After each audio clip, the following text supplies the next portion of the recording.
markii rasuulka naxariista nabadgelyo korkiisa ahaatee iyo saxaabadii reer Maka ee muhaajiriinta ah ay soo gaadheen Madiina waxyaalihii ugu horreeyay ee rasuulkeenu sameeyay waxaa ka mid ahaa inuu walaaleeyay kuwii muhaajiriinta ah iyo kuwa ansaarta ahaa ee loo yimi martida loo ahaa.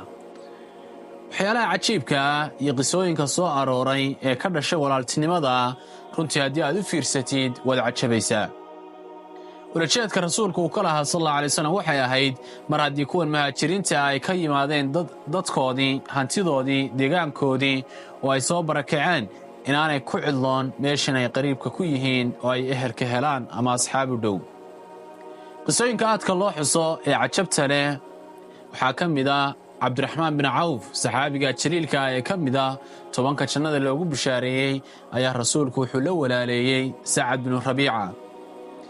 waxaa cajab leh sacad ficilkii uu sameeyey cabdiraxmaan bin cawf ayuu soo kaxeeyey guryihiisii ayuu keenay mid ka mida beerihiisa ama hantidiisa ayuu wuxuu ku yidhi labadaas ayaan leeyahaye taad rabjad qaado.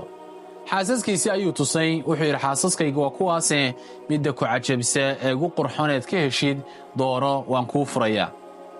waxaase ka sii cajab badan sidii uga falceliyey gobonnimada intaa leega cabdiraxmaan bin cawf waxaana uu ku yidhi isagoo u ducaynaya baaraka allaahu fii ahlika wa maalika ilaahay ha kuu barakeeyo ehelkaaga iyo maalkaaga ee dullunii cala suuq aniga waxaad i tusisaa suuqa.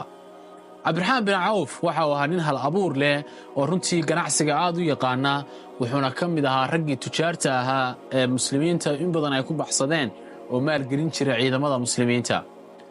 ganacsi ayuu abuuray suuqii waxa weeye Madiina ayuu tegey runtii muddo yar kooban markuu joogay waxa uu noqday mid hanti samayso ganacsada weyna.